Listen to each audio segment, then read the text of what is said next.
Hi guys, a few days ago, journalist Krishnan Guru-Murthy really earned his pay packet when he took on the House of Commons hooligan Jonathan Gullis. Now, this was ahead of a statement by the Prime Minister in the House of Commons on the issue of asylum seekers making claims in the United Kingdom. Murthy knocked lumps out of Gullis during this interview, but I want to show you this part where the hooligan got a bit flustered over the fact that Rishi Sunak refused to back his anti-immigration backbenchers bill, but instead of getting angry at the Prime Minister, he vented on Kier Starmer. Pathetic. Have a listen. NHS waiting list, and we need to stop the small boats. This is very, very important. The Prime Minister has my support.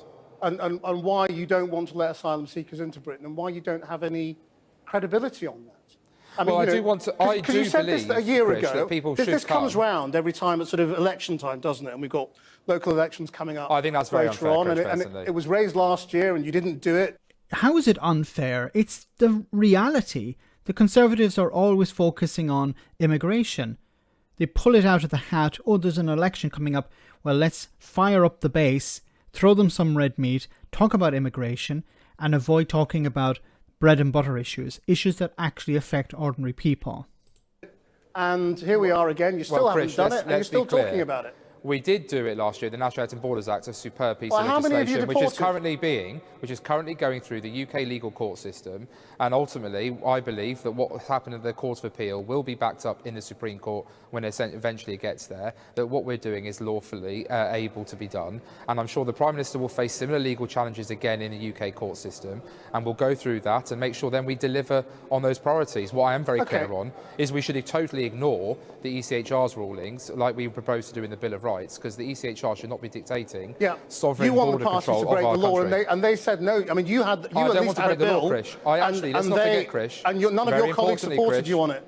Krish, this is very important. The French have double the derogation rate of the UK government. So what I'm saying is, in this particular area, which is border control, which is about taking back control of our laws and our borders, Sunak let you down. We should be doing it. Rishi Sunak didn't vote anything down, Krish. It was a backbench vote. Obviously, Labour members were whipped to vote against. Kier Starmer.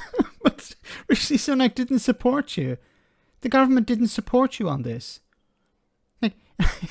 Like, there's a division within the Conservative Party, and his go-to is the Labour Party were whipped to vote against it. The Labour Party are in the minority here. Your government, your party, I should say, has an 80-seat majority, more or less. It's about 70 now or something like that.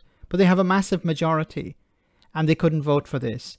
You know, what the hell? Starmer himself showed that he was against taking back control of our laws and our borders. So despite all the tough rhetoric in the Telegraph to try and portray himself as a Brexiteer, he showed himself as the pro-EU second referendum supporter that he really is. Just like when he supported Jeremy Corbyn and binned him after he lost the election. Just like when he had the 10 pledges to become leader and binned them after he became leader. Yeah, the man's a flip-flop, and I won't be listening to Mr. Flip-Flop any Jonathan. further. Mr. Flip-Flop. God, it's pathetic. Absolutely pathetic and desperate. His own party rejected his bill. I don't know if it was his or it was co-signed with him, but he was one of the backers of it. It was rejected by his party. And he's having a go with Kier Starmer. Desperation. And of course, he's desperate to hold on to his seat because he knows at the next election he'll likely lose it. He's out on his arse. And he's trying to go down fighting. But I think it's pretty hopeless. Like, what has he actually achieved? He's banging this anti-immigration drum, but people in his constituency are not all that they don't care that much about it. They have bigger priorities. Cost of living. What is his party doing to deal with cost of living? Nothing. Education. Nothing. NHS. On its knees. These are the issues that his constituents care about. Not boats.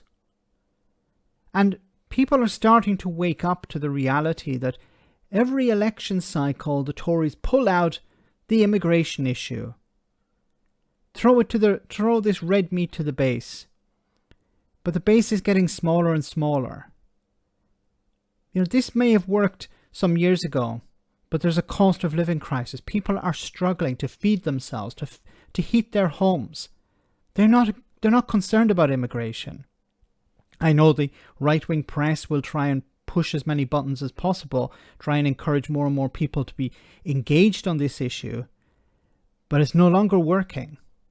Yes, some people will be angry, some people will be concerned, but not like before. They're running out of steam. They're running out of ideas. This is all they have left. And the sooner this issue is taken off the table, the better. Let me know in the comment section, guys, what you think. As always, your comments are greatly appreciated. Thanks a lot.